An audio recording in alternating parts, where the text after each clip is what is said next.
Aujourd'hui, j'ai le plaisir d'accueillir Nathalie Lefebvre. Journaliste, coach et auteure, Nathalie est avant tout une femme libre. Tu vois, dans la décision, il y a un truc où souvent quand on prend pas des décisions, c'est qu'on a peur de faire des erreurs. Moi, j'en ai rien à carrer de faire des erreurs. En fait, c'est même pas un concept pour moi. En fait, on fait pas des erreurs. Je vois que toutes les décisions que je prends, elles m'amènent, tu vois, comme si on est dans un jeu et ça m'amène à l'étape suivante. Dans cet épisode, on parle de savoir décider, rebondir et accueillir la vie avec clarté et certitude. Pour moi, la fulgurance, c'est une évidence qui te traverse, mais qui est presque physique, tu vois. Un truc où tu sais que c'est ça. Exactement comme quand j'ai rencontré ma maison.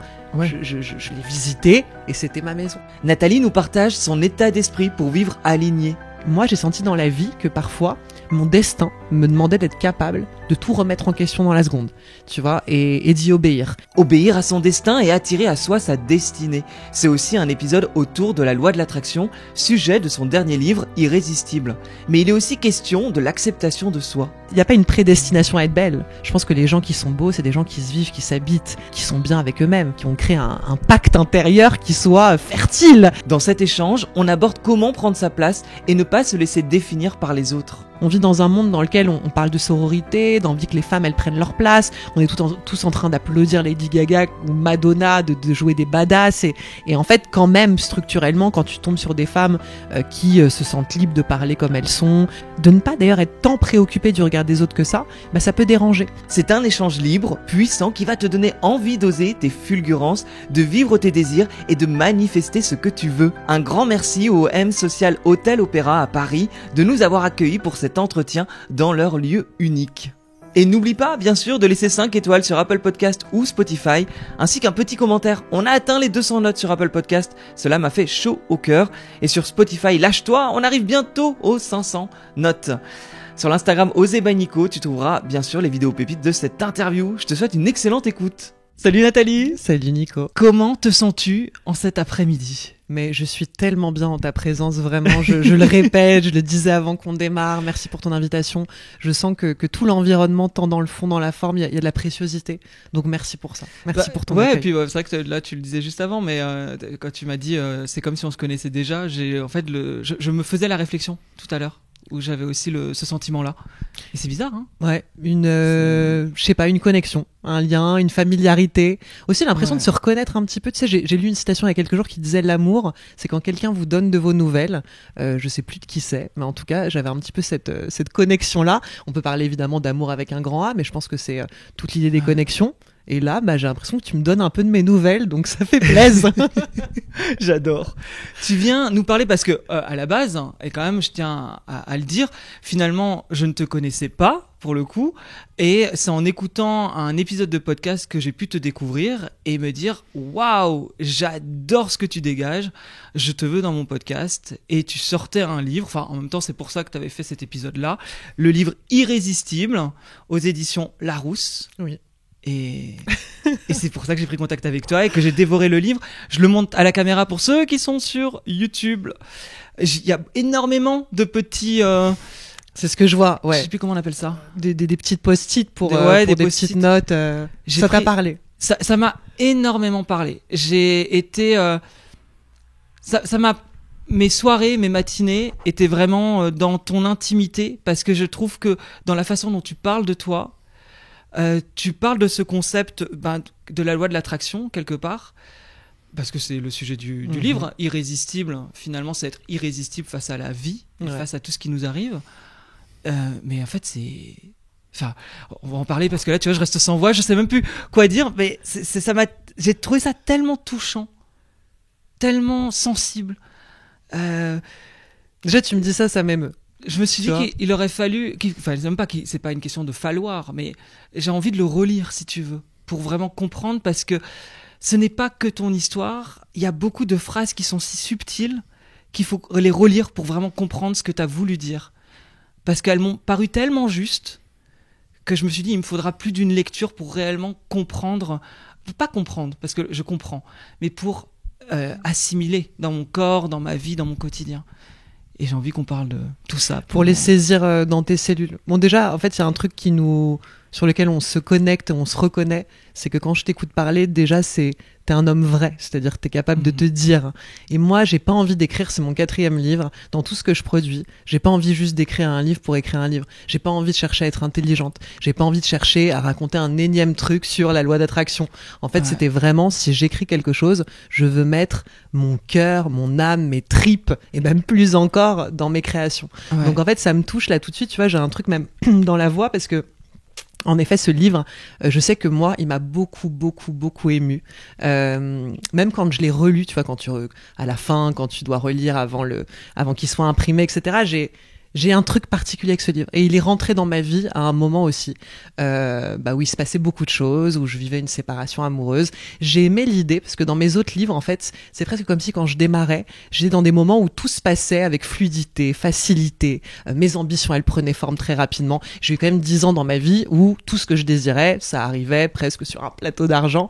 Et puis il y a eu vraiment cette période, ces 3 dernières années, où là, tous mes repères ont bougé, se sont transformés, et ce livre, il est arrivé à ce moment-là. Et j'aime parce qu'en fait, je démarre le livre à quelques jours de mon divorce, dans un état de merde, et je sais que ce livre, il m'a clairement remise debout.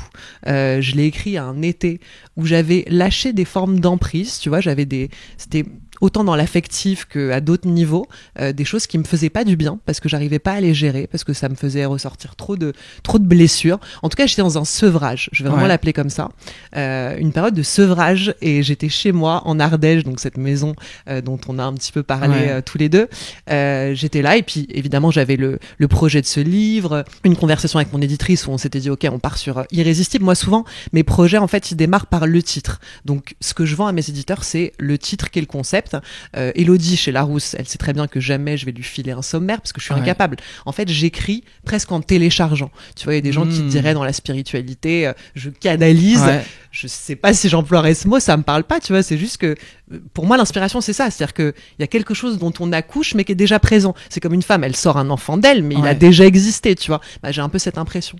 Et ce livre, vraiment, j'en étais la première lectrice. C'était une nécessité pour moi que de l'écrire pour quelque part partir d'un endroit où il y a tout à refaire, et justement je trouve que parler d'attraction dans un moment où on a l'impression que plus rien ne se passe comme on le souhaite, c'est intéressant, et en fait de pas être détaché aussi de ma propre histoire, parce que je trouve que finalement pour toucher les gens, pour même rentrer dans leur histoire, pour, comme on le disait avec l'amour, leur permettre d'avoir de leurs nouvelles à travers moi, finalement je livre ce que je suis, et je sais qu'à la fin de l'écriture de ce bouquin, déjà, je n'étais plus la même femme. Et c'est marrant parce que tout le processus, donc ça met quand même au moins 6 mois après à sortir partout en Fnac, en librairie. Et quand il est sorti, c'est pareil. C'est-à-dire que ça a été une deuxième intégration. Et je sais que après Irrésistible, je n'ai plus jamais été la même. Et voilà, et je remercie ce livre pour ça. Alors avant de rentrer plus dans le détail, ma question que je pose toujours, c'est que pour les personnes qui ne te connaissent pas, et c'est même pas ça, c'est que je t'invite à une soirée, c'est quelque chose qui pourrait arriver, et mes potes te connaissent pas, j'aimerais bien savoir comment tu te présentes. Putain. Déjà, c'est marrant parce qu'il y a pas très longtemps, j'ai un peu envoyé chier une nana à une soirée qui me disait, c'était le lancement du livre de Clara Morgan, et elle vient me voir, alors il y avait plein de journalistes, etc. J'aurais pu quand même faire un effort, hein. Mais moi, à cette question où les gens me disent qu'est-ce que tu fais dans la vie, alors c'est toujours très compliqué. J'ai jamais envie de répondre réellement. J'écris des bouquins, je suis coach, avant j'étais journaliste. Je trouve que c'est des cases et finalement ça me définit pas tant que ça. Donc c'est difficile. Après, on sait très bien que socialement, il faut quand même un petit peu donner des éléments. Tu veux rentrer dans un lien, tu sais très bien que les gens, ils vont pas tous être peut-être aussi entre guillemets perchés que toi. Donc parfois rentrer dans des trucs très logiques de voilà ce que je fais comme métier. On sait que les gens vont te comprendre. Donc c'est compliqué cette question pour moi. Je sais que ces derniers temps, là où il y a beaucoup de choses qui se sont remises en question, j'avais encore moins envie d'y répondre, parce que je trouve que parfois, qu'est-ce qu'on fait, qu'est-ce qu'on est dans la vie, on sait plus vraiment, tu vois, parce qu'on est en réinvention de soi. Donc souvent, je peux répondre que je suis une meuf qui a envie de kiffer, qui a envie d'aimer. Je suis juste une obsessionnelle de la vie, en fait, du goût de la vie. Je pense que là, en me disant ça, je pense à ma mère et ma grand-mère qui m'ont élevée, qui ont toujours été des femmes tout aussi amoureuses de la vie que moi, et elles me l'ont clairement transmis. Et je sais pas, vivre pour moi, c'est quelque chose de très puissant. Et donc, pour quelque part m'inscrire dans cette vie sans laisser trop d'espace pour survivre, j'ai dû apprendre plein de choses, faire un cheminement personnel. Mais en tout cas, j'ai envie de me présenter comme ça. Alors, ça répond peut-être pas à ta question, comme tu le souhaiterais, un peu comme en soirée, les gens seraient là, c'est qui cette charmée? Mais en fait, je suis une espèce d'amoureuse de la vie. Et après, pour répondre de manière plus concrète, j'ai monté mon entreprise il y a 6 ans, j'accompagne des femmes, j'écris des bouquins. En fait, je crée des contenus qui ont une vocation à faire du bien aux autres. Mais comme je le disais, finalement, à me faire du bien à moi avant toute chose, en fait. Mais ce que je vois, c'est que les choses qui me font du bien à moi, il y a un cercle vertueux, c'est que ça peut faire du bien aux autres. Et c'est un peu ce que j'ai un peu découvert d'ailleurs sur toi, c'est que tu oses aller au-delà de tes ambitions. J'ai le sentiment que tu ne t'empêches pas et que quelque part, tout ce que tu as eu envie de faire, tu le mets concrètement dans ta vie. Ouais, complètement. C'est naturel. Je ne me chez refuse toi rien. Mais c'est naturel, c'est un truc, tu penses que c'est inné ou t'as appris à être comme ça?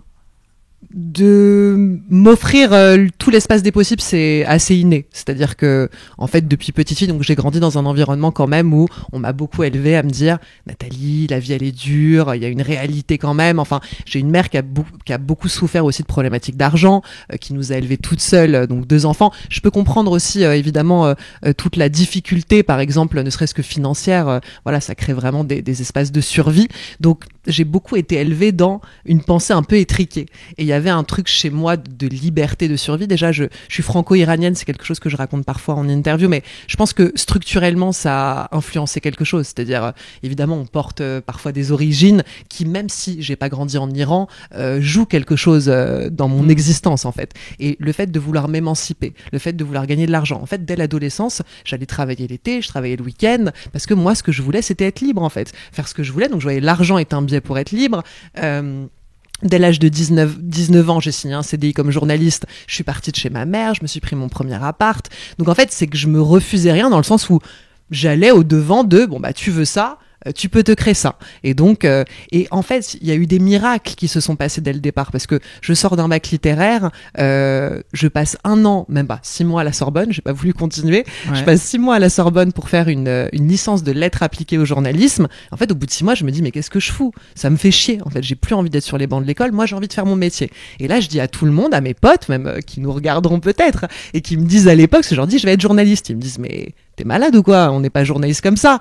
C'est tellement bouché, etc. Alors tous les discours, tu vois, et toute cette normalité de discours, je crois que depuis l'adolescence, et je remercie toutes les facettes de moi que j'ai été avant, parce qu'elles, même si elles n'avaient pas l'ouverture et la compréhension des choses que j'ai aujourd'hui, en fait, j'avais déjà ce truc où je refusais ça. C'est-à-dire, oui, c'est peut-être bouché, mais moi, je trouverais ma voie à travers ça. Et en fait, c'est ce qui s'est passé, c'est-à-dire que j'ai rencontré mon patron qui m'a reçu dans son bureau un jour, je lui ai parlé de ce que j'avais envie de faire, et il m'a dit t'as quelque chose, moi ça m'intéresse de travailler avec toi, et j'ai travaillé 10 ans avec lui. Il m'a confié une radio alors qu'encore une fois j'avais jamais pris un micro entre les mains, et donc voilà, il y a beaucoup de choses qui se sont passées comme ça, et dès le plus jeune âge, quand à 19 ans tu vois que finalement t'as rêvé d'un truc et que 6 mois plus tard c'est apparu dans ta vie, tu te dis en fait c'est l'ouverture à tous les possibles.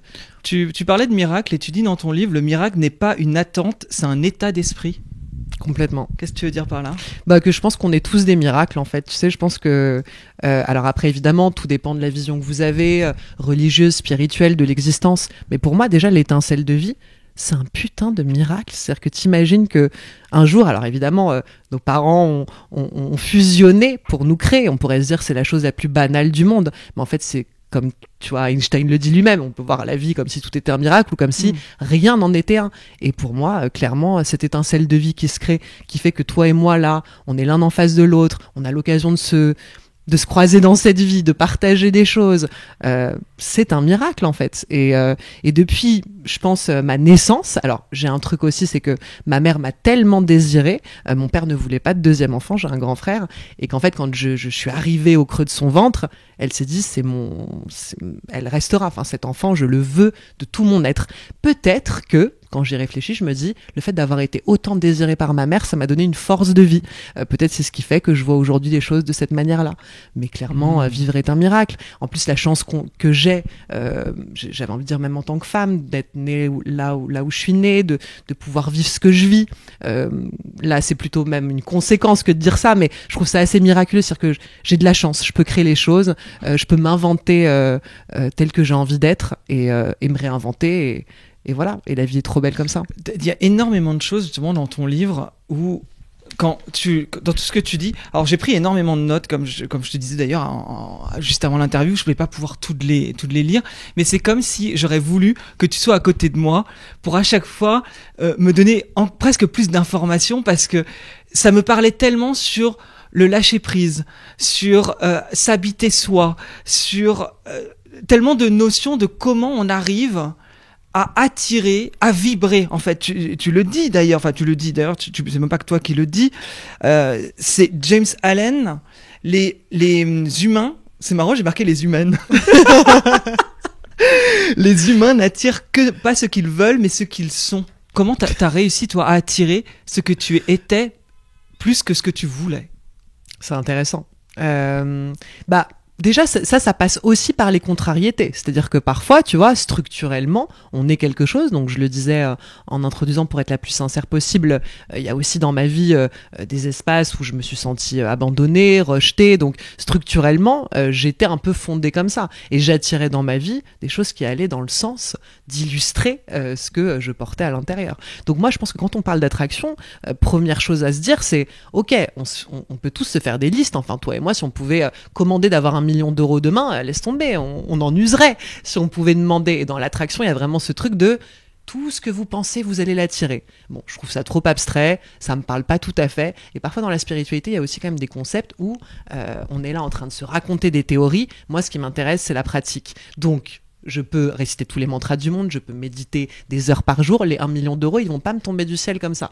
Donc moi, ça a été vraiment la première entrée dans ce sujet, c'est de me dire, putain, on attire tous des choses qu'on veut pas, et déjà, pourquoi on les attire? Et je pense que, voilà, en tout cas dans mon parcours, ça a été intéressant pour être heureuse, pour m'épanouir, pour mieux me comprendre, pour mieux quelque part m'accompagner dans cette vie, et d'ailleurs à devenir la femme que j'ai envie d'être, donc une femme libre. Ça c'est pareil, c'est en théorie, mais pour être libre, je rencontre forcément depuis des années des contrariétés, des déceptions, des choses dans lesquelles me dire ok, pourquoi j'attire ça en fait, qu'est-ce qui inconsciemment, structurellement vit en moi. Donc je voulais d'abord guider le lecteur, tu vois, à travers le premier chapitre, de dire on va dépoussiérer un peu tout ça, dépoussiérer le divin, exactement, et vous aider à rendre les choses aussi très empiriques, très concrètes. Ok, c'est bien joli, des livres sur la loi d'attraction, j'en ai lu plein pour l'écrire celui-là, et je me disais, tu sais, j'en ressortais et j'avais pas l'impression que ça m'avait touché, ça parlait pas à mon humanité. En fait, limite, ça parlait à des concepts un petit peu spirituels, philosophiques, mais pas à moi, là, structurellement, ma chair, en fait. Et donc, voilà, je voulais d'abord introduire là-dessus parce que ça me semble beaucoup plus honnête que de dire les gars, allez-y, faites vos listes d'intentions et vous allez tout obtenir. Ça, c'est peut-être possible, mais dans un deuxième temps, et tout obtenir, c'est un bien grand mot. Il y a quelques jours, je prenais un verre avec un ami humoriste qui me parlait. Alors, c'est vrai que j'y pense. Vous savez que je dis beaucoup de choses dans ce podcast, mais je peux pas donner tous les noms non plus. Mais en tout cas, qui a en tant qu'humoriste, une amie humoriste qui est remontée dans une salle parisienne, qui a hypothéqué sa maison. Cela dit, peut-être qu'elle l'a dit publiquement. Enfin, bref, qu'elle a hypothéqué sa maison avec ses 2 enfants. Elle n'a pas hypothéqué ses enfants, mais en tout cas, la maison alors qu'elle vit avec ses enfants pour pouvoir se louer un théâtre qu'elle a rempli et qui est blindé. Et la discussion que mon pote humoriste avait avec elle, et il lui a dit, mais waouh, comment t'as fait, comment t'as osé? Et elle lui a dit, écris ta lettre à l'univers et tu verras que ça se réalisera. Alors lui, bon, très bien, et curieux, et moi j'aime la curiosité des gens, tu vois, des gens qui vont essayer. Du coup, il a écrit sa lettre à l'univers avec ce qu'il voulait. Il a écrit 3 choses. Dans les mois qui suivaient, 2 choses ont été réalisées à l'exactitude de ce qu'il avait demandé. Et la 3e chose a été réalisée aussi d'une certaine manière. Il n'a pas eu le résultat obtenu, mais la façon dont il avait tourné, parce que à la limite ça je peux le dire, c'était de réussir un casting. Il n'a pas été pris pour l'émission, mais on lui a dit que le casting avait été excellent, mais que pour une raison autre, ils avaient dû choisir l'autre personne avec qui il était en finale pour présenter une émission. Donc en fait, les 3 choses qu'il a écrites se sont réalisées. Comment toi t'expliques ça ? Si tu l'expliques. En fait, c'est intéressant parce que tu passes d'un endroit où tu dis que cette femme, finalement, elle fait un peu comme un truc de poker, tu vois, genre tapis. C'est-à-dire, elle hypothèque sa maison pour en gros louer ce théâtre. Ouais. En gros, elle était peut-être un peu à un carrefour de sa carrière où elle s'est dit, bon, bah là, c'est tout ou rien. Et tu vois, il y a des moments comme ça. Moi, dans le livre, je parle de cette métaphore de sauter en parachute, tu vois. De sauter de 4000 mètres et d'y aller. Moi, j'ai remarqué plein de fois en créant des choses dans ma vie, en me lançant, qu'en fait, c'est parce que et voilà, très symboliquement, je me jette de 4000 mètres, que le parachute apparaît en fait. Et ça, c'est la vraie métaphore des choses. Donc peut-être que là, par rapport à ton ami aussi, cette lettre à l'univers, en fait, de se lancer, de se donner... c'est-à-dire que il y a beaucoup de gens qui sont toujours bloqués par la question du comment. En fait, comment je vais faire, comment je vais y arriver. Je lève la main, le comment. Voilà, moi j'ai plein de clientes en coaching, toujours, en fait, on est là et puis on parle de l'objectif, de ce qu'elles désirent. Mais comment, Nathalie ? Même sur la confiance en soi, voilà. Il faut que tu prennes confiance en toi, que tu t'aimes davantage. Oui, mais comment ? Alors oui, on peut expliciter les choses, mais sur la question de... Comment se rendre heureux, comment rencontrer l'amour, on va tous avoir nos réponses et surtout le plus important c'est de laisser la vie et le divin nous faire en fait des voies qui vont être à chaque fois singulières. Et donc voilà, moi je pense que le plus important c'est en effet de positionner nos intentions et d'être occupé à vivre. Et en fait ce livre vraiment il résume ça, c'est-à-dire de dire par exemple tu veux rencontrer l'amour, tu le places comme une intention, tu le désires, mais pas comme une attente, c'est-à-dire pas comme un endroit où je donne un petit peu cette image de, parfois les gens, dans l'attente des choses, ils sont comme dans une salle d'attente où ils savent pas à quelle heure ils ont rendez-vous, le médecin il est même pas là, en fait tu sais pas, mais tu te positionnes en attente. Et l'attente c'est un truc subi, et en termes vibratoires, énergétiques, c'est pas fou de subir, de faire l'étoile de mer, tu vois, en général c'est pas là qu'il va se passer des trucs fous. Donc l'idée c'est que vous positionnez ce qui compte le plus de vivre pour vous, et après occupez-vous à vivre, soyez dans les endroits où vous prenez feu, où vous prenez vie, où il y a des choses qui se passent, où votre cœur il est en train de battre. Et moi c'est comme ça que toutes les choses se sont réalisées, c'est que je me plaçais pas dans l'attente, en fait j'étais juste occupée à vivre. Et depuis mon plus jeune âge, en fait, d'aller trouver les endroits, et je parle vraiment d'être un peu des allumettes où on se frotte à des surfaces abrasives contre lesquelles on prend feu, moi dans cette vie je cherche les endroits où je prends feu, parce que justement j'ai besoin de savoir qu'est-ce qui me ressemble, qu'est-ce qui connecte avec moi. Et dans ces moments-là, en fait, je profite pleinement de la vie. Là, on est en train de vivre un moment, je m'en fous de mon téléphone, je m'en fous de l'heure qu'il est. En fait, je suis connectée, c'est ça qui compte. Il n'y a pas de moment plus... Enfin, il y a rien qui m'intéresse plus que ce qu'on est en train de vivre. Moi, j'ai envie de vivre ça tout le temps. Et donc voilà, et c'est ce que j'invite les lecteurs d'Irrésistible et les gens qui nous écoutent à faire. Et voilà, et tu peux placer tes ambitions, tu peux placer les rêves que tu as envie de voir se réaliser, mais par contre, ne les attends pas, ne te sens pas frustré de ne pas les voir arriver immédiatement. Fais confiance et occupe-toi à vivre. Sois occupé. Tu parles de tes envies hollywoodiennes. Que t'as envie et que peut-être le beau mec tatoué, brun, ténébreux, tu le celui qui va te faire jouir, quoi. Oui, Ouais. parce que c'est peut-être le petit blond dans sa Clio. Alors, les petits blonds, tu dis un petit blond frisé dans sa Clio. Ce sera peut-être cette personne-là. Et ce que je me disais en lisant ça, c'est à quel point j'ai beaucoup d'attentes. Et je me posais la question sur justement cette manifestation, de manifester sa vie rêvée. Quand on est continuellement dans des attentes, comment on fait pour justement connecter, non pas sur l'attente du brun latino qui peut être mon type de mec, et en fait d'aller voir le petit blond frisé dans sa Clio. Alors il y a aucun jugement sur la Clio, hein. C'est vrai que tu parles de Porsche dans ton livre, et j'adore les Porsche aussi. Moi aussi. Tu vois, il y a le petit blond frisé en Porsche. Et le petit blond frisé en Porsche, tu vois. Mais comment on arrive à faire la différence, enfin pas à faire la différence, mais à se recentrer sur nos rêves, nos envies, par rapport à la réalité, à attirer en fait qu'est-ce qui est bon pour nous, plutôt que de se planter peut-être de combat à un moment donné. Déjà, en fait, là, tu parles d'une différence entre des attentes de forme et de fond dans un lien avec quelqu'un, l'homme qui te conviendra, qui te rendra heureux, qui te fera kiffer, qui devra jouir à tous les sens du terme, avec lequel tu vivras des moments de précieux de connexion, etc. Bon, bah, cette personne, la forme qu'elle a, finalement, c'est pas le sujet le plus important. Ouais.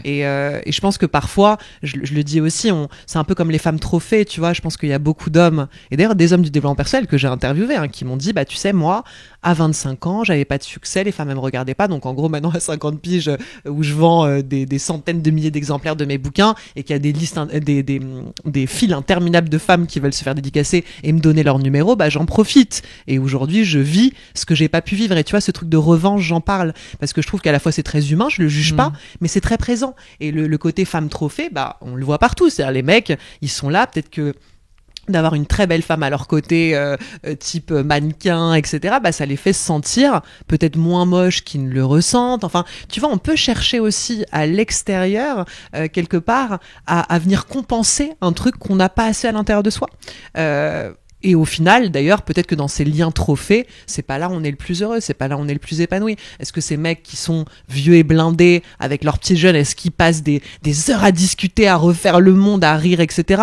Je suis pas tout à fait sûre, je fais un gros cliché, mais tu vois, donc l'idée, c'est peut-être ne pas être bloqué sur des attentes de forme, de comprendre aussi pourquoi. Peut-être qu'il y a des femmes, elles veulent à tout prix des hommes hyper beaux, parce qu'en fait, elles se sentent pas si incroyables que ça. Donc voilà, de venir défaire comme ça, au fur et à mesure de nos expériences, à tous les endroits, on serait pas connecté à la bonne chose pour soi, et c'est pas grave, je veux dire, c'est tout le but de vivre et de faire les expériences qu'on fait à ce niveau-là. Qu'est-ce que tu as défait chez toi justement pour réussir à te réaligner davantage à qui tu es aujourd'hui? Tellement de choses, tu veux dire, dans la sphère des rencontres amoureuses ou... Peu importe, là où ça te parle. Qu'est-ce que j'ai défait? J'ai eu des hommes dans ma vie, et par exemple, je pense à un amoureux que j'ai eu, voilà, avec qui d'ailleurs je suis encore en lien, que j'aime énormément. Voilà, juste, on n'était pas fait pour vivre une histoire d'amour plus longue que ça, mais en tout cas, physiquement, un des plus beaux mecs que j'ai jamais rencontré de ma vie, et pour autant, dans notre lien de connexion érotique, physique, il n'y avait pas le truc, c'est-à-dire je vibrais pas, tu vois, et donc ça ne répond peut-être pas tout à fait à ta question, mais ça a été peut-être au fur et à mesure de mes rencontres, ne plus être complètement attachée à ça. Moi, je suis tombée amoureuse de femmes aussi, tu vois, dans ma vie, donc ce qui vient complètement, déjà aussi désorienter le truc de... Et ça m'est arrivé juste après cet homme-là, quand on s'est quitté, ça me traversait déjà, j'avais ça en tête de... J'ai envie d'explorer un truc avec une femme, et c'est intéressant parce qu'au final, je me verrais pas dans cette vie, forcément, m'installer en couple avec une femme, vivre une histoire plus longue que ça, mais ça m'est arrivé 2 fois d'avoir un vrai coup de cœur pour une femme, et je pense que c'était aussi une manière, moi, d'aller peut-être rencontrer la femme, parce que quand tu tombes amoureux d'une femme, c'est comme si, je sais pas, même faire l'amour à une femme, je sais pas comment expliquer, c'est un truc de toi, c'est-à-dire t'apprends un truc de toi en tant que femme. Déjà, c'est pas parce qu'on a plus ou moins le même corps qu'on sait comment faire, tu vois. Il y a un truc très très puissant. Je veux pas juste en parler d'un point de vue sexuel, c'est même presque spirituel pour moi. De faire jouir les femmes, de vivre ça avec une femme, je sais pas, ça a connecté à la beauté d'un rapport qui est en train de s'installer entre moi et moi-même aussi. Et peut-être de faire cette expérience, voilà, a permis de consolider ça encore. Voilà, donc c'est des choses, je sais pas si des endroits où en tout cas, c'est des endroits où je me suis surprise, c'est des endroits où je m'attendais pas, tu vois, de prendre ce virage à 360. Et donc, c'est me défaire, en tout cas là, si on vient vraiment au sujet des rencontres amoureuses, me défaire de cette attente de forme, comme on le disait, pour être plus dans qu'est-ce que je ressens, est-ce que j'ai envie, et finalement peu importe que au final ce soit un homme, une femme qui fasse pas 1m90, enfin voilà, peu importe en fait ces critères là, c'est plus dans moi ce que ça va me faire ressentir et comment je vais vibrer. Et est-ce que finalement dans ce que tu dis là, on n'est pas dans le ressenti avant tout plutôt que l'intellectualisation? Est-ce que la manifestation ou la loi de l'attraction, peu importe comment on attire les choses, c'est pas en se connectant davantage au corps, en tout le temps revenant au corps finalement, plus que à ce qu'on veut dans notre tête, tu vois? Ah complètement, mais moi je pense qu'il faut écouter son corps en fait, parce que le problème c'est que notre tête elle nous raconte des mythos, enfin généralement je sais au fur et à mesure de toute l'exploration et l'expérience que je fais de moi, que je vois qu'en fait mon corps ne va jamais me mentir, c'est impossible, je vais ressentir. Alors après il faut apprendre à ressentir, c'est-à-dire tu vois, quand on nous dit il y a des personnes face auxquelles on sent qu'il y a une espèce d'ouverture du corps ou de fermeture, bon c'est quand même assez subtil, tu le sens pas si bien que ça, puis il y a aussi l'intellect qui vient te dire non mais attends, t'es sûr, parce c'est quand même là cette personne c'est peut-être intéressant d'aller lui serrer la main donc tu vois c'est voilà, c'est peut-être pas laisser le mental être aussi un filtre en permanence, d'aller remettre en question ce que le corps t'a dit et d'apprendre au fur et à mesure à écouter ton corps.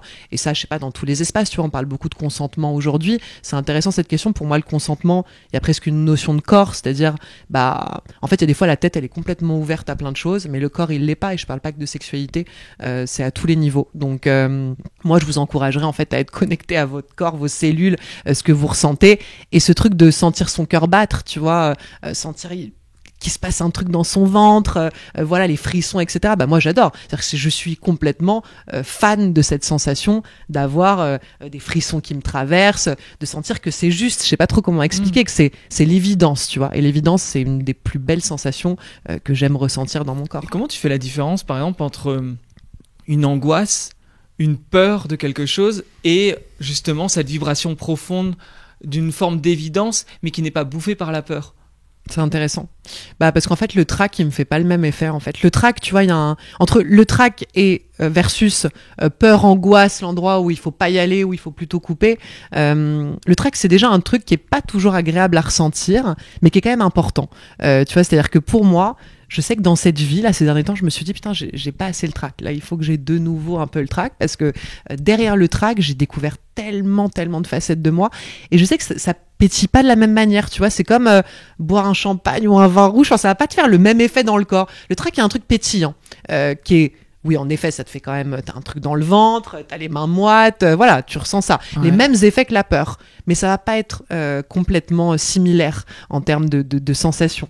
Alors que la peur, l'angoisse, moi, c'est des choses, je sais pas, je le sens direct, c'est négatif, entre guillemets, tu vois, il y a un truc qui est plombant, du mal à respirer. En général, le trac ne m'empêche pas, ne bloque pas ma respiration. Donc voilà, ça peut être des petites subtilités à ce niveau-là, mais en effet, parce que la peur, tu vois, on a tendance à dire, ouais, ce serait mieux de plus avoir peur. Mais moi, je ne veux pas d'une vie sans avoir peur, en fait, parce qu'avoir peur, justement, ça veut dire c'est de l'inconnu. Ça veut dire, genre là, tu t'es pas encore testé à cet endroit-là.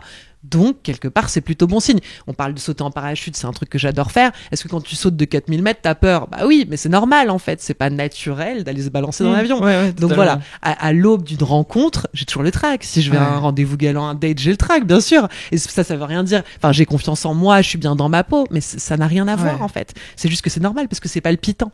Donc voilà, un peu plus d'inconnu dans nos vies et un peu plus de trac. Je vois ce que tu veux dire, en fait. Tout d'un coup, là, je viens de réaliser qu'effectivement, il y a beaucoup de peurs qui sont liées à une excitation, à une envie, et en fait il y a des peurs qui sont clairement en fait elles t'empêchent de faire. Ouais.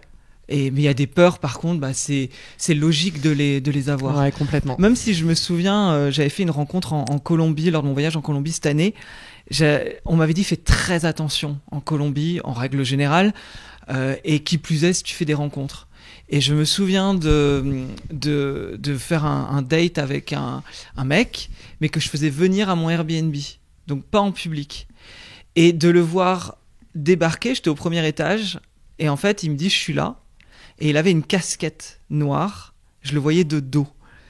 Et il y avait vraiment ce truc... mais vu que je fais du podcast, c'était vraiment, alors c'est une peur ou c'est une intuition? Est-ce qu'il va te trucider ou est-ce que c'est une peur naturelle, justement, de l'excitation de rencontrer un inconnu et de te dire, bon, je sais pas comment ça va se passer. Je me souviens d'être tiraillé dans ma tête. Est-ce la réalité fais gaffe parce qu'en fait, ce mec, tu le connais pas, ou juste une excitation de, tu rencontres quelqu'un de nouveau? Et vraiment, je me souviens de descendre, lui ouvrir la porte et de ne pas savoir. Je suis en face de lui, j'essaie de connecter, je ne sais pas si je dois le faire monter. Parce qu'il y a un vrai risque. En Colombie, il y a un véritable risque de me faire piller, agresser, tuer en faisant quelque chose comme ça.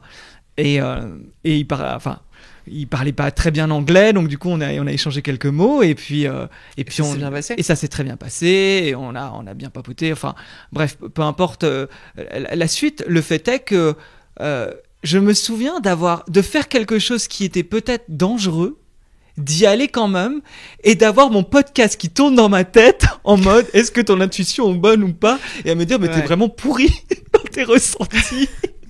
Non mais en fait l'intuition tu l'avais eu en amont, en fait. Je pense que c'est ça.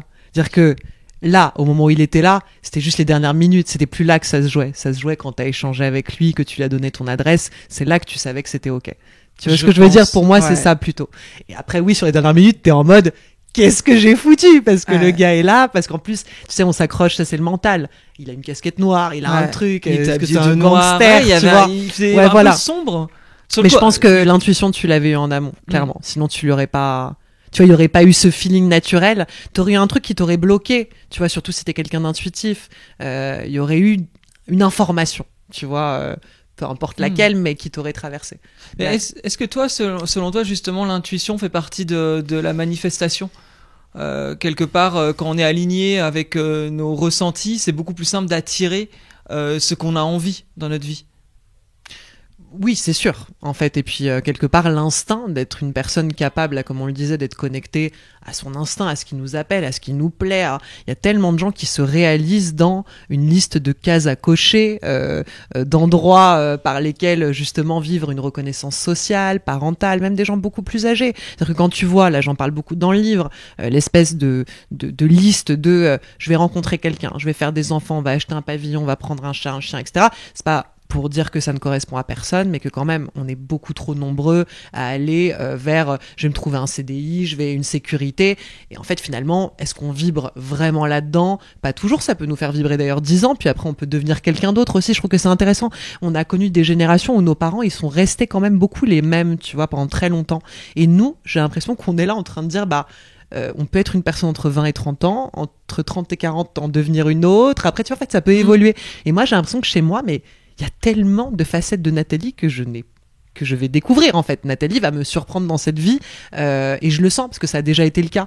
Donc moi, j'ai juste envie d'être là, quelque part un peu à ses côtés, à essayer d'écouter, de comprendre là ce qui serait juste et ce qui nous attire et l'évidence. Je parle d'un terme de fulgurance, tu vois. Pour moi, la fulgurance, c'est une évidence qui te traverse, mais qui est presque physique, tu vois. Un truc où tu sais que c'est ça.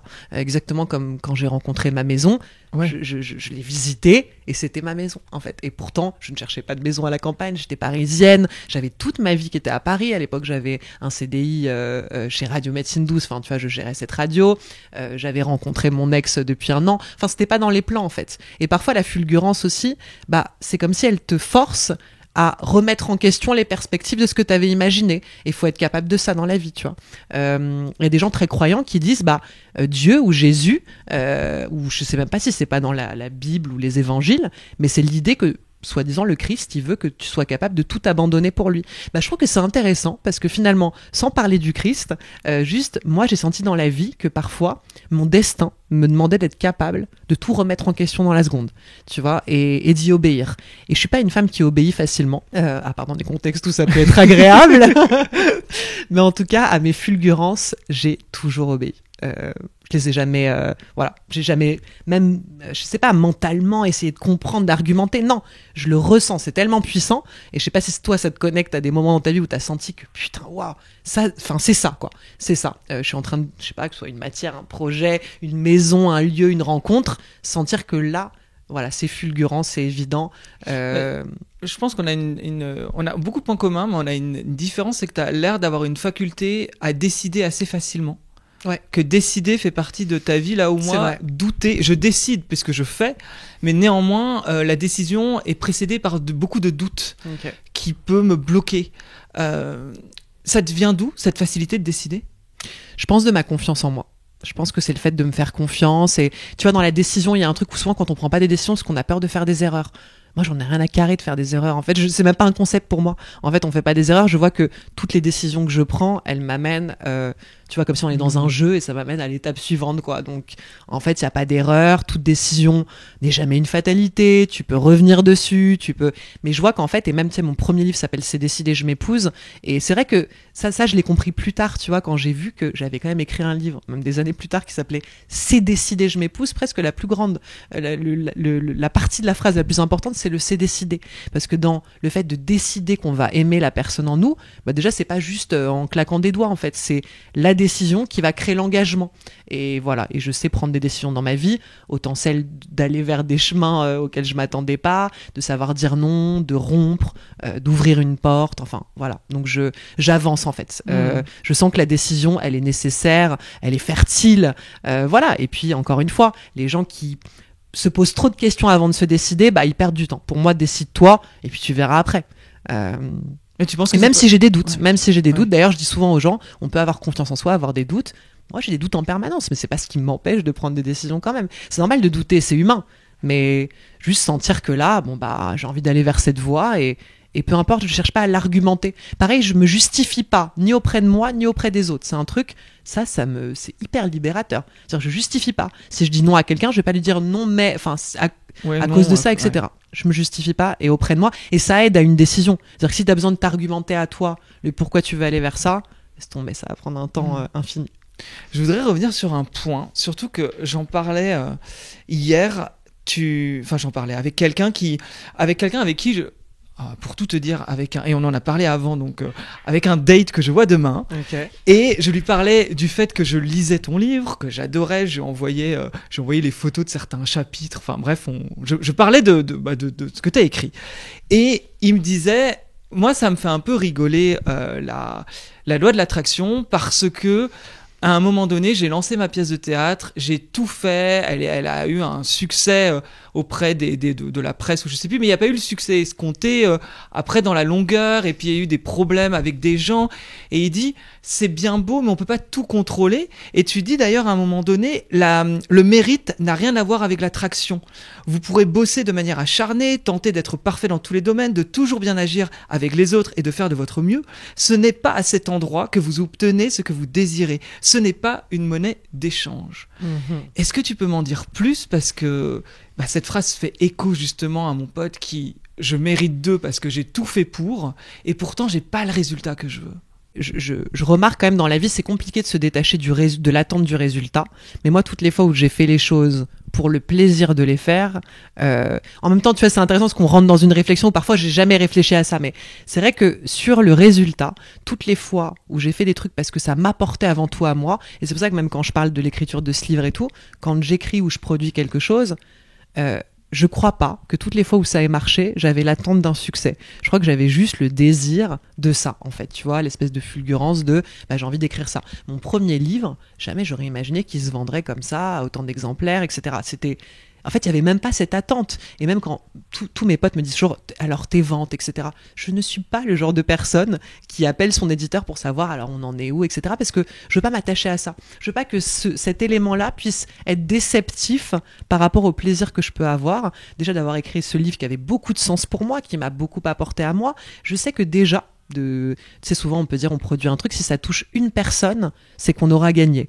Je sais que ce livre a déjà touché plus d'une personne, donc en fait j'essaye d'être connecté à ça. Bien sûr qu'on a tous besoin de vivre, de gagner des thunes, de bouffer, de payer notre loyer, donc j'entends qu'évidemment il y a des choses, et moi-même je suis chef d'entreprise, donc j'ai envie d'avoir des résultats, notamment on a des besoins lucratifs. Peut-être que pour ton ami qui a tout donné, il y a un truc déceptif de j'ai pas le résultat escompté, mais c'est peut-être se dire déjà moi j'ai un fonctionnement très déterminé, c'est-à-dire que si j'étais lui, je serais là, ok, cette fois-là j'en tire une expérience. J'ai peut-être pas obtenu ce que je désirais le plus à travers ça. Mais quand même, ça m'a apporté quelque chose. Forcément. Forcément que c'est une marche où continuer à avancer.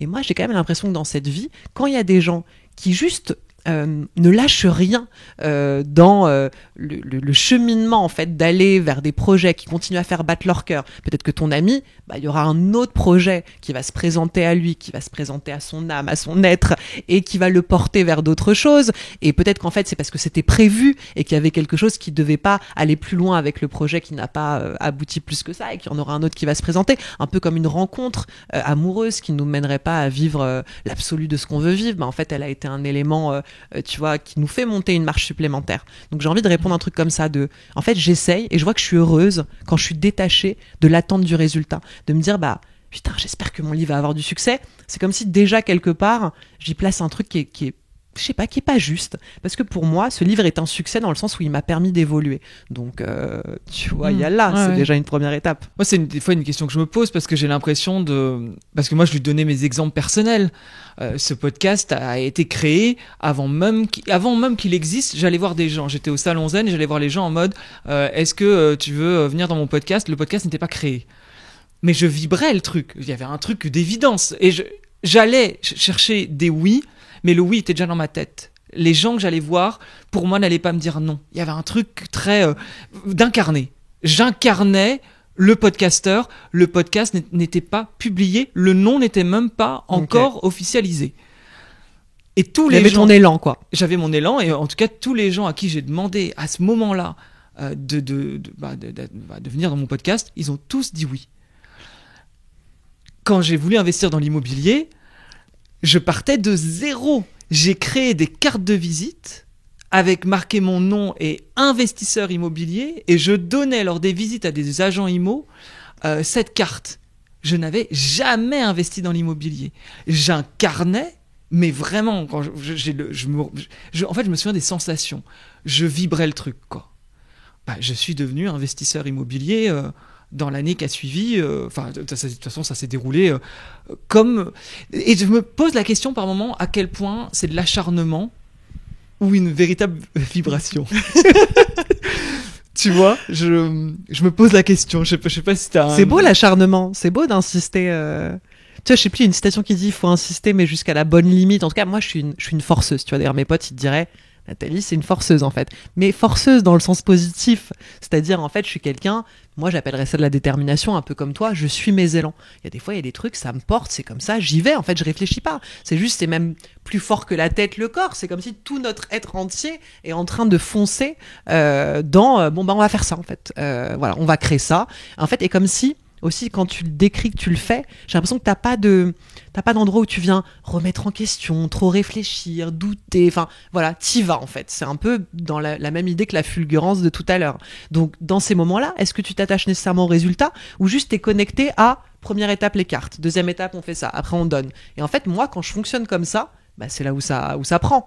Un peu comme avec mes créations. C'est-à-dire, il y a un titre qui me vient, bim bam boum, on va faire ça. J'ai créé des événements que j'ai appelés les soirées Sens Expérience. Donc pendant des années, dans des salles parisiennes, on organisait des spectacles où les gens venaient expérimenter des outils thérapeutiques, parce que je me disais on n'irait peut-être pas tous faire une séance d'hypnose, un cours de yoga, je sais pas, du qigong, machin. Donc moi je faisais venir, je le mettais en scène et j'avais peut-être 5 intervenants qui avaient 20 minutes à chaque fois avec de la musique, des belles lumières, etc. Et voilà, et on expérimentait ça.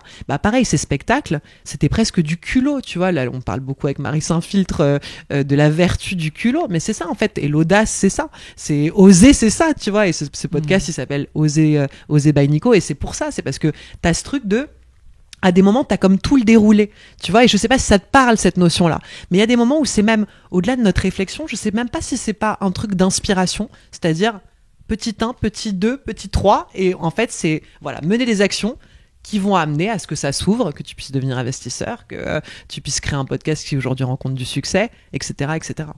C'est fou parce que dans ces moments-là, tu vois, j'ai l'impression que mes pensées étaient en adéquation avec ce que je voulais. Et je me pose la question, par exemple, tu vois, je reviens sur le sujet de l'amour, mais quand tu as des blocages et des pensées parasites ou des pensées automatiques qui te dévaluent, comment tu arrives à vibrer, comment tu arrives à... Cette fameuse phrase « ta pensée crée ta réalité », qui peut paraître simplette, mais qui pour moi est très... Moi j'ai du mal à comprendre quand des cartésiens disent « c'est faux ». Si tu penses que t'es une merde, je pense que clairement ta vie pourrait te démontrer que t'es une merde. Clairement. Tu vois, je vois pas en quoi on peut aller contre ça. J'essaye des fois à me dire peut-être que j'ai tort, mais pour moi vraiment la pensée crée la réalité. Mais du coup quand en amour t'as envie, parce que tu vois quand je lis ton livre j'ai envie de lâcher prise sur le résultat, j'ai envie d'habiter qui je veux être et qui je suis. Et tu sais quand j'ai des pensées de t'es pas assez bien, t'es trop vieux, t'es pas assez comme ci ou comme ça. Tu vois, j'ai du mal en fait à me dire comment on fait, parce que là je parle de moi, mais je parle de vous, les auditeurs qui nous écoutez. Comment fait-on quand on a des pensées en fait qui nous empêchent d'incarner la vibration de ce qu'on voudrait être et avoir? En fait, la vie, elle veut te libérer. C'est-à-dire qu'elle est en train de te faire remarquer que dans l'attente de la rencontre avec ce grand amour, tu peux te raconter de la merde. En fait, c'est ça qu'il faut enlever. C'est-à-dire que de toute façon, le grand amour peut arriver. Ta pensée, elle n'a pas été complètement, désagrégée. Elle existe encore, en fait. C'est parce que tu as quelqu'un qui survient dans ta vie et que même si au début, tu te dis, waouh, ça me fait du bien, je réalise que du coup j'ai un pouvoir créateur, que forcément je suis digne d'attraction si l'autre m'aime, etc. Mais ça va ressurgir d'une manière ou d'une autre. Tout ce champ lexical de je suis pas à la hauteur, je suis pas ce qu'il faut, etc. Donc en fait c'est intéressant. Moi je pense que Dieu, le divin, l'univers, appelez-le comme vous voulez, il tente de nous offrir la liberté. Et en fait c'est des espaces par lesquels se libérer. Pourquoi faire d'une future rencontre amoureuse une obsession qui nous rend malheureux? Pourquoi? Je veux dire, tu rencontreras cette personne qui va te rendre mais tellement heureux que tu ne sais même pas à quoi ça peut ressembler tellement tu vas être heureux, tu vas la rencontrer. Cette perspective, elle est sublime, elle te fait du bien. Pourquoi elle serait un endroit qui viendrait te créer un truc douloureux, difficile? Pourquoi? C'est qu'une perspective magnifique. Et de toute façon, en attendant, t'as les podcasts qui te font kiffer, t'as ta vie professionnelle, t'as tes amis, t'as tellement d'éléments par lesquels être heureux. Donc en fait, tu te dis juste, ça fait partie de mon destin, ça arrivera, j'ai confiance à la vie, au timing, et juste quand j'y pense, tu vois, quand tu penses à cet homme, juste t'es heureux, tu sais qu'il existe en fait, et vos chemins ils sont en train de se rapprocher. Là il est quelque part, il est pas loin. Voilà. J'ai adoré quand tu évoquais ça dans le livre, cette idée justement, on veut des choses et ça nous fait souffrir parce qu'on les a pas. J'ai adoré ça parce que moi je m'y suis retrouvé là-dedans, dans cette idée justement de ne même plus voir tout ce que j'ai et de souffrir de ce que je n'ai pas encore. Ouais, complètement. Et effectivement, et je suis totalement d'accord avec toi, tu le détailles davantage dans le livre, mais cette idée, en tout cas, à un moment donné, si tu focuses sur tout ce que tu n'as pas et que t'en souffres, franchement, en termes d'épanouissement, c'est pas dingue. Et ça tombe vite dans de la reconnaissance, et puis du coup, tu contrôles ta vie, enfin, de la reconnaissance ou autre d'ailleurs, ça dépend ce que les gens veulent. Mais en tout cas, à vouloir des choses, tu veux contrôler. Toi, comment tu te sens par rapport au contrôle dans ta vie? Juste déjà, je vais rebondir sur. C'est intéressant que la non-apparition de ce qu'on désire le plus vivre puisse, et encore une fois, c'est important peut-être de terminer là-dessus, faire naître l'idée que tu vois.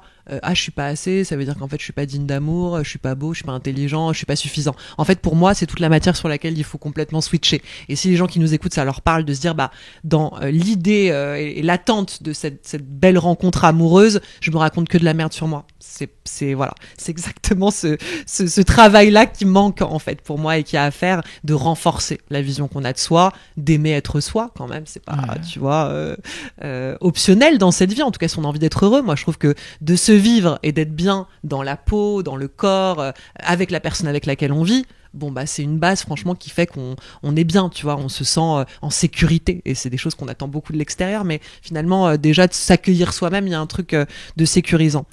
Sur le contrôle, c'est intéressant parce que j'ai une personnalité qui lâche très facilement prise. J'adore tous les états d'ivresse à tous les niveaux, tu vois, même dans le lien, l'amour, un échange, tu vois, où vraiment, comme on disait tout à l'heure, parfois on oublie la notion du temps. Moi j'adore ça, j'adore être complètement dans un truc où je me laisse aller. Tu vois, même le terme d'extase, qui est une forme de transe, je me le suis tatoué sur le corps. Enfin, je suis une femme qui a toujours cherché dans sa vie des espaces d'extase, de lâcher prise.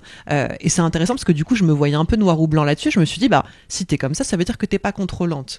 Tout à fait faux. D'ailleurs, je n'aurais pas pu monter mon entreprise, parce que c'est pas que négatif d'être contrôlant. En fait, il y a beaucoup de choses qui sont nécessaires dans une gestion mentale, un cadre, etc. Et surtout, vu que je suis une personne dont les cases extérieures ne sont jamais les bonnes cases pour elle, j'ai été obligée de me créer depuis le plus jeune âge un cadre qui me convienne à moi, mais que je trouve pas à l'extérieur. Donc finalement, le contrôle dont on peut parler aussi comme une forme de maîtrise, c'est-à-dire mieux maîtriser ce que l'on est, son quotidien, son organisation. Je suis quelqu'un de très efficace. Ça a toujours été important pour moi, à tous les niveaux, d'être efficace, de pas perdre de temps. Tu vois, quand j'étais salarié, je voyais tous les gens qui viennent, ils font du présentéisme, genre ils sont là de, 9h à 18h, ils foutent rien.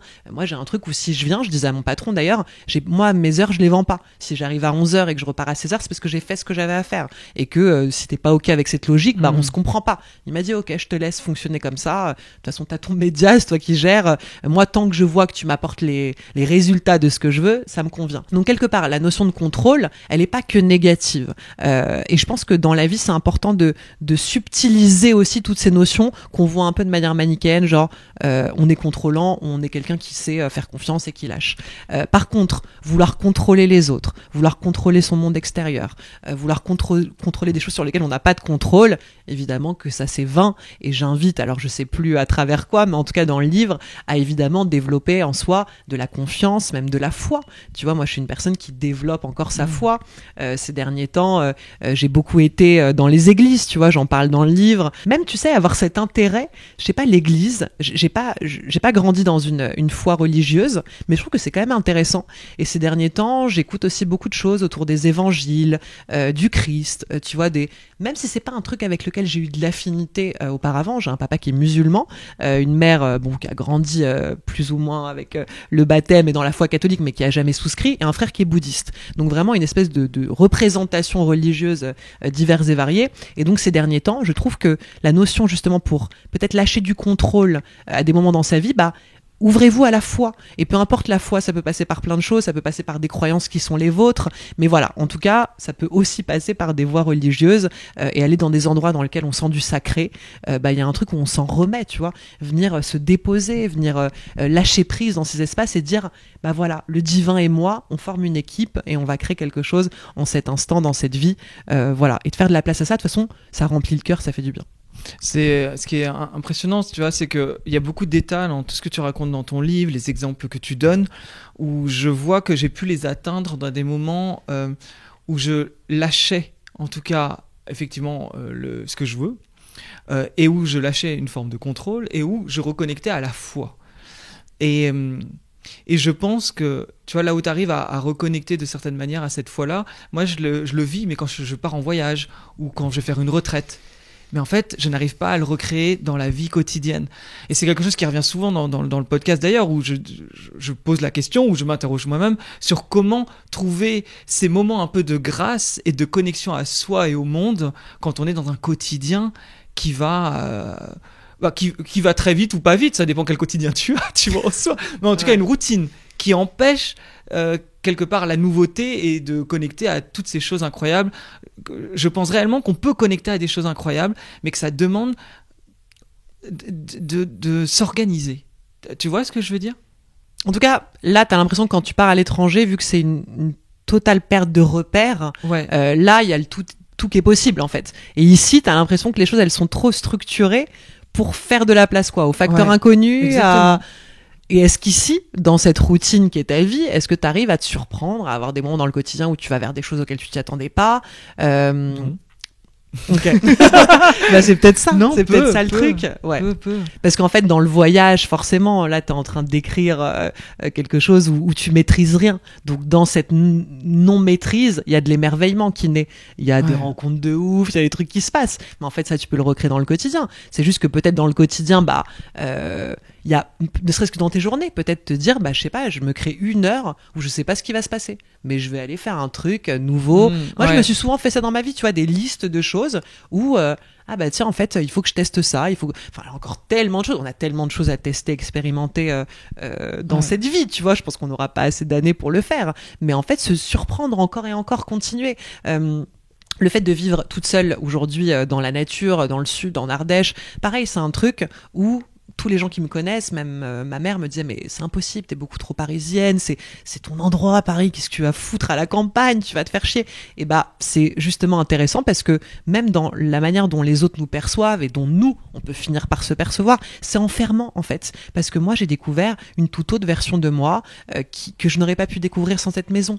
Vivre à la campagne, ne pas du tout être maquillée, c'est-à-dire que toute ma garde-robe là-bas ça sert à rien, je suis en leggings avec un vieux t-shirt et un sweat tout le temps, et c'est aussi une version de moi en fait qui n'enlève pas la partie plus sophistiquée, plus qui aime se préparer, se faire belle. Je suis belle aussi, éclatée en Ardèche, mais tu vois, c'est finalement nos nuances. Et moi, j'invite les gens, et on en parlait un petit peu avant de démarrer l'émission, j'aime découvrir les gens dans leurs nuances. J'aime pas, je sais pas, imaginer même dans le développement personnel, on peut tout de suite voir un truc très très sage chez les gens. J'aime bien du coup voir que il y a une part très sage et il y a une part complètement irrévérencieuse ou rebelle, ou tu vois. J'aime bien les gens quand ils me montrent des facettes qui sont pas contradictoires, qui sont juste le bon nuancier et tu vois quelque part toutes les couleurs qu'on peut porter.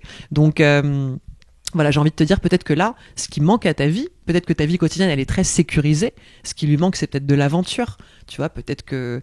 Et l'aventure n'est pas qu'à l'étranger. En fait, tu peux partir à l'aventure tous les jours. Donc, partons à l'aventure. C'est quoi ton plus gros challenge aujourd'hui ? Là, c'est de revibrer un petit peu professionnellement parce que, tu vois, je sentais que ces dernières années, j'avais besoin d'être en recul de beaucoup de choses, même ne serait-ce que faire un point sur ma vie. Je pense qu'on s'offre rarement, tu vois, des moments où on se dit, bah, je m'écarte du monde, je m'écarte des autres, j'ai besoin de faire un point sur là où j'en suis. Et je sentais quand même ces derniers mois, si j'essaye d'être honnête avec soi. Je pense que c'est un concept aussi, parfois on se dit, bah oui, bien sûr, on est sincère avec soi. Mais c'est pas toujours simple de se dire la vérité. Et ça peut prendre un petit peu de temps. Et ces derniers mois, je sentais qu'il y avait un truc, j'ai adoré coacher des femmes, j'adore toujours le faire. Il manque une dimension à ma vie pro. Donc, et là, par exemple, bah, tout à fait dans le cadre d'Irrésistible, c'est que j'avais ce désir de rencontrer une personne avec laquelle collaborer pour reprendre un projet. Alors voilà, sans en dire trop, parce qu'en plus c'est en train de naître là, mais j'avais envie de le faire avec quelqu'un. Et voilà, cette personne est apparue entre guillemets par hasard, par magie évidemment. En fait, on sait que c'est quand même l'univers qui l'a fait venir. Mais hier justement, j'étais avec eux parce qu'ils sont plusieurs. Et voilà, et je sens que là il se passe un truc. Et d'ailleurs, la première fois que j'ai eu un rendez-vous avec cette personne, je lui ai dit d'ailleurs, on n'était pas dans un rendez-vous amoureux, c'était pas un date, c'était un rendez-vous professionnel. Mais je lui ai dit, j'ai un crush, c'est-à-dire que je sens mon énergie avec toi, il se passe quelque chose. Ça fait très longtemps que je n'ai pas vu cette facette de Nathalie exister. Ça fait longtemps que j'avais pas vu, je sais pas, une espèce de un charisme, un truc, parce que c'est pareil, on est tous charismatiques. Encore faut-il trouver les bons endroits et les bonnes personnes face auxquelles on va le devenir, tu vois. Et à ce truc-là, et pour moi, je fonctionne vraiment au truc de l'affinité tout le temps, partout. Et professionnellement, pour créer quelque chose de fou, bah c'est comme créer la vie, c'est comme faire un enfant. Là, je vais faire un enfant avec cette personne, tu vois. Elle va flipper si elle m'écoute. Mais on va créer un projet. Donc si on n'a pas de désir, si on vibre pas, bah ça sert à rien. Et là, j'ai ressenti ce désir que j'avais pas eu depuis franchement assez longtemps, et un truc qui fait peur, qui file le trac de la nouveauté. Enfin, voilà. Donc ça, en ce moment, c'est un challenge que j'avais et qui s'est transformé en quelque part perspective, voilà, de réinventer un petit peu un quotidien professionnel dans lequel bah je fais des choses, ça tourne, ça marche, ça apporte de la valeur, j'aime bien. Mais il manque une dimension. Et c'était important là, ces derniers temps déjà que je le reconnaisse, que je sois honnête avec moi là-dessus. Et après, du coup, que je crée dans ma réalité la manifestation quelque part de la solution. Qu'est-ce que tu as osé de plus grand dans ta vie ? T'as osé, mais qu'as-tu vraiment osé de plus grand ? Y croire. Okay. Croire en l'épanouissement, croire en une vie de femme libre, où tout était possible. Et encore, je pense qu'il y a beaucoup de choses à faire vivre, à construire dans cette vie. Mais comme je disais, je pense que j'ai grandi dans une éducation où même pour ma mère encore aujourd'hui, hein, parfois elle a, même si j'ai 34 ans et que je suis clairement adulte, elle a une petite tendance à me dire mais tu veux pas baisser un peu le volume, dans le sens où être moins que ce que t'es. Je me suis même tatoué le mot trop là sur l'avant-bras parce que c'est vraiment un truc qui le mot trop. Oui, trop. Okay. Trop. Pour ma mère, j'ai toujours été trop tout.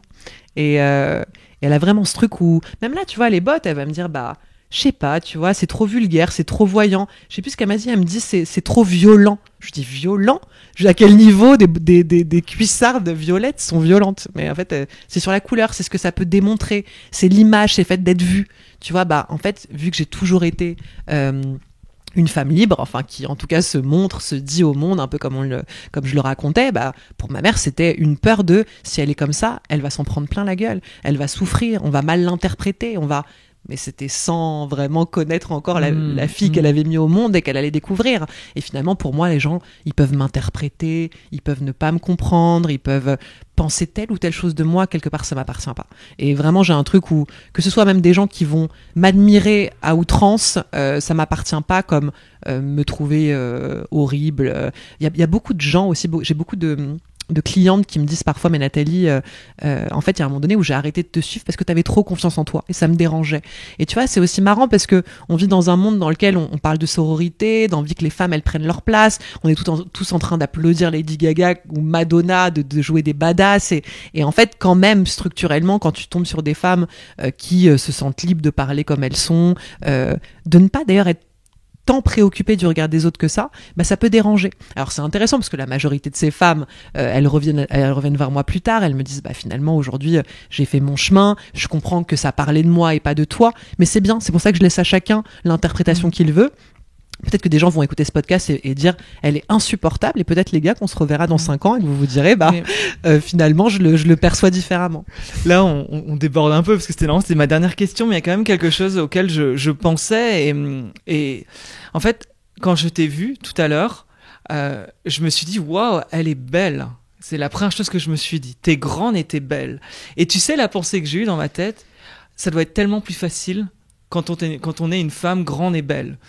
Alors, je parle pas des autres femmes, là, je parle même par rapport à moi. Je suis un homme et je suis petit. Enfin, petit. On va croire que je suis un nain. Je fais 1m71. Faites-vous votre avis. Par rapport à, tu vois, à cette pensée de moi te voir et me dire, t'es grande et t'es belle, la vie est forcément plus simple. Qu'est-ce que tu me réponds ? Je te réponds qu'en fait, tout ça, c'est une conséquence de comment je m'habite. C'est-à-dire qu'en fait, plus j'ai porté un regard, une présence d'amour sur moi, et plus je suis devenue belle. Déjà, c'est intéressant. Parce que je te montrerai des photos, je t'en montrerai après, de mon adolescence, tu vas te dire, mais putain, c'est quoi cette gueule, quoi? En fait, il n'y a pas une prédestination à être belle. Je pense que les gens qui sont beaux, c'est des gens qui se vivent, qui s'habitent, qui sont bien avec eux-mêmes, qui ont créé un pacte intérieur qui soit fertile. Et en fait, c'est ça que tu vois.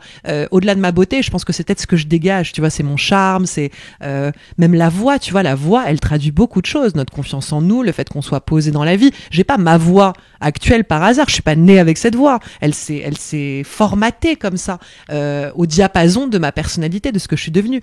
Donc vu que je porte un regard d'amour sur moi, vu que je me vis avec, tu vois, cette préciosité, je fais attention à Nathalie, je l'accompagne dans cette vie, parfois je lui mets des limites, parfois je la pousse à aller vers des choses, mais tu vois, c'est tout ça que tu vois en fait. Donc c'est pas être né comme ça.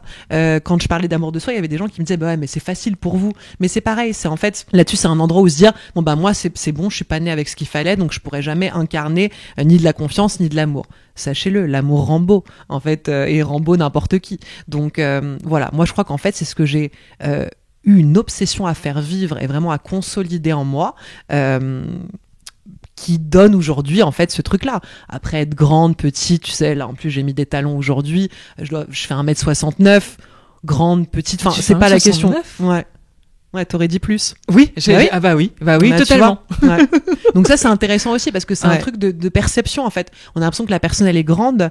Pareil, je suis plutôt mince et je sais qu'il y a des gens qui m'ont dit mais parfois je te voyais physiquement en fait un peu comme une petite gringalette et un jour je te voyais sur scène et j'étais là mais qui est cette personne ? Genre elle prend une place, une densité. Moi j'ai vu une fois, je me souviens, une chanteuse sur scène. D'origine afghane ou je sais plus, bref. La fille elle devait faire 1m60 max. Putain, mais j'ai rarement vu une nana aussi grande, aussi dense, avec une dimension comme ça. Donc en fait, plein de fois dans la vie, moi-même, ça m'a surpris. En fait, c'est pas tant la taille, le physique, c'est pas à ce niveau-là, en fait. C'est ce qu'on sent, c'est ce que la personne, elle dégage, ce qu'elle fait vivre, et c'est ça qui fait du bien, c'est ça qu'on trouve beau. Et t'as tout un chapitre là-dessus, aux êtres charismatiques, dans ton livre, et effectivement, c'est vrai que je te pose la question, mais je n'avais juste qu'à me référer à ton chapitre, parce qu'en fait, j'ai très bien compris que tout ça, effectivement, c'est une question d'énergie, et je le sais, et je le vois très bien.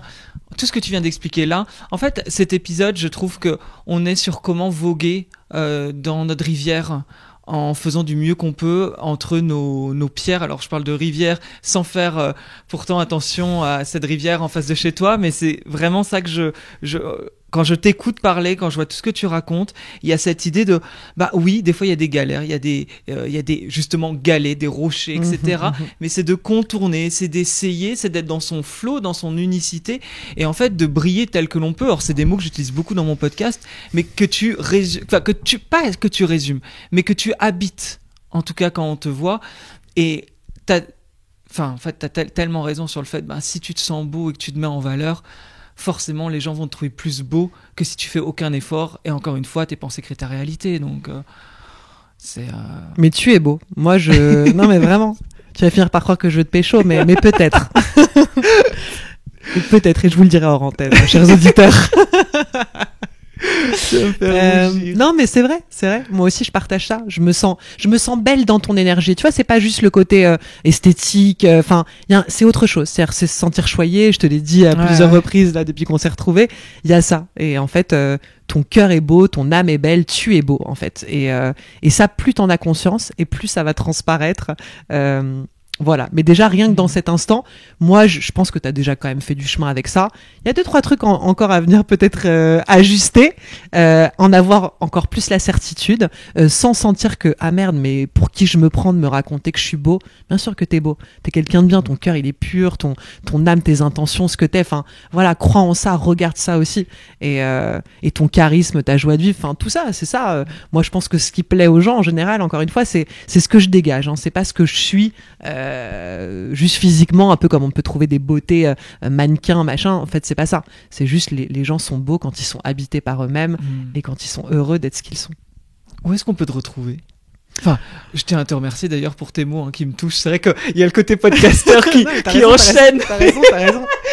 Non mais justement, non mais c'est bon, ça c'était plié. On n'avait pas besoin d'y revenir. Me remercie pas. Je le ressens. Ne me remercie pas. On peut me retrouver actuellement sur Instagram, qui est quand même un peu l'endroit duquel on peut partir pour avoir un peu toutes les nouveautés de ce qui va venir là dans les prochains mois. Donc, Nathalie Lefebvre sur Instagram. Nathalie.Lefebvre. Avec le point au milieu. Ton livre Irrésistible aux éditions La Rouge, le remontre pour ceux qui sont sur YouTube. Sinon, et puis même YouTube, ou dans la barre de description, il y a l'Instagram, il y a le livre. Vraiment, je tiens à dire, pour toutes les personnes qui veulent aller plus loin sur la loi de l'attraction et la manifestation, c'est un livre, je sais que je vais le relire parce que, plein de fois, il m'a parlé. Et je me suis dit, comme là, je vois qu'il y a des choses que tu dis, je me dis, je les incarne pas. Et personne, et ça je le dis à ceux qui nous écoutent, personne ne fera le travail à votre place. Personne. Et c'est-à-dire que je pense que pour vibrer justement la joie de vivre, c'est un travail aussi pour changer notre vibration. Et complètement. T'as été l'exemple parfait durant cet épisode et tu l'es. T'es un amour. En général. Non mais surtout que les gens ne se disent pas en effet moi j'ai pas ce qu'il faut quoi, parce que là aussi c'est encore être dans sa blessure, c'est on a tous un potentiel d'attraction et surtout on est tous voués pour attirer les bonnes choses, celles qui nous sont destinées dans cette vie, donc ce sera pas pour tous les mêmes, mais croyez en ça.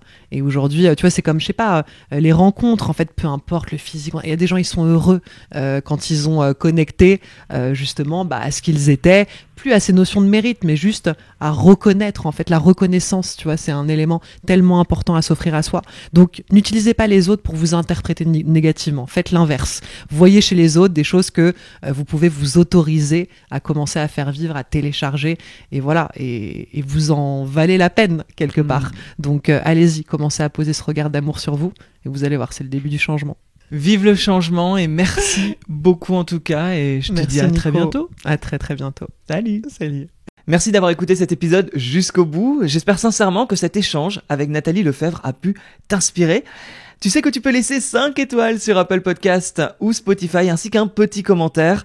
C'est vraiment ce qui permet d'aider ce podcast qui est gratuit à évoluer, et ça me permet d'avoir des invités toutes les semaines, les plus inspirants les uns que les autres. Et sur Instagram, Osez by Nico, tu as les vidéos pépites de cette interview et tu peux également m'envoyer un petit message, ça me fait toujours plaisir de vous lire. À très bientôt, salut!